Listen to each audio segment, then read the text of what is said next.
একসময় দেশে কেবল সিলেট জেলায় হতো কমলার চাষ। এখন আরো কয়েকটি জেলায় বাণিজ্যিকভাবে কমলা ও মালটা চাষ হচ্ছে।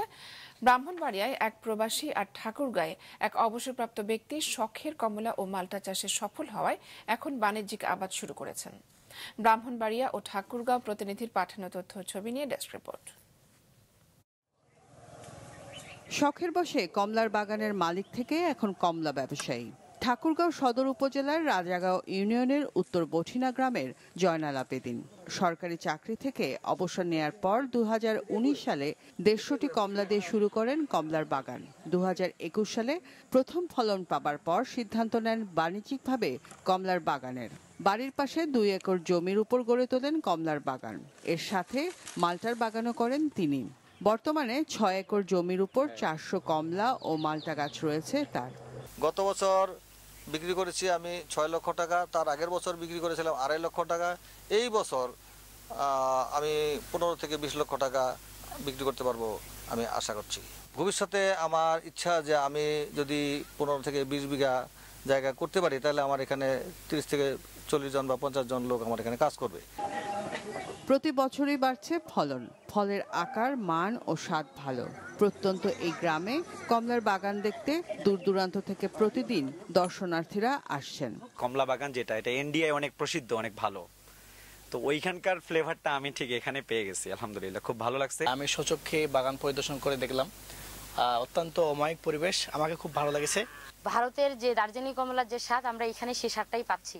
বাইরের মালের থেকে এই মাল ভালো, দেখতেও ভালো, সাইজ ভালো, কালারও ভালো ও মিষ্টি দিক দিয়েও অনেক ভালো।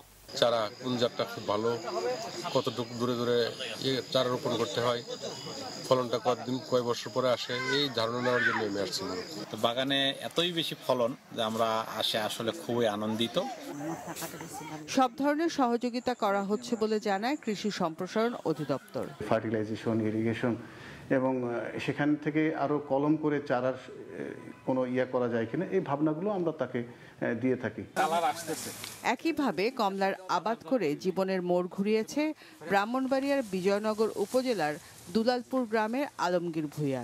দীর্ঘ 17 বছর প্রবাস জীবন কাটিয়ে দেশে ফিরে 2019 সালে 2 বিঘা জমি 1 লাখ টাকা লিজ নিয়ে কমলার বাগান করেন। 2021 সালে ভালো ফলন পান, এতে বিনিয়োগ করা পুঁজিও উঠে আসে তার।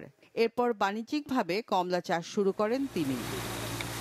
বাগান পরিচর্যা বাবদ বছরে আলমগীরের 3 লাখ টাকা ব্যয় হয়।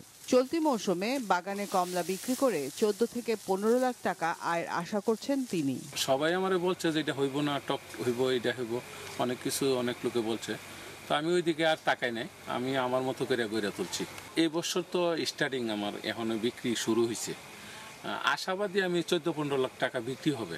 আমরা যে চায়না কমলাটা খাই, এটার স্বাদ আর ভাইয়ের বাগানের যে কমলা খাইলাম এর স্বাদের ভিতরে কোনো পার্থক্য নেই। দিন মনে করে 400-500 কাস্টমার আইতেছে, বুঝছেন? একজনে 15 কেজি 20 কেজি নিতেছে, এবার নিজে হাতে ফাইটা খাইতেছে, দেখতেছে খুব স্বাদ। ইনশাআল্লাহ আমি আসছি, আমার এরকম একটা বাগান করার স্বপ্ন আছে। জেলায় কমলার বাগান সম্প্রসারণে প্রয়োজনীয় পদক্ষেপ নেওয়ার কথা জানান উপজেলা কৃষি কর্মকর্তা। ওনার যে জমিগুলো ছিল এই জমিটা কিন্তু পতিত ছিল একসময়, এখন এই জমিটা চাষের আওতায় আসছে। এই বাগান থেকে আশেপাশের যে কৃষকরা আছে তারা উদ্বুদ্ধ হচ্ছে, বিশেষ করে শিক্ষিত বেকার যুবক। আলমগীর ভূঁইয়া বাগান থেকেই প্রতি কেজি কমলা বিক্রি করছেন 200 টাকা দরে। রওশন জাহান মিষ্টি, মাছরাঙা নিউজ ডেস্ক।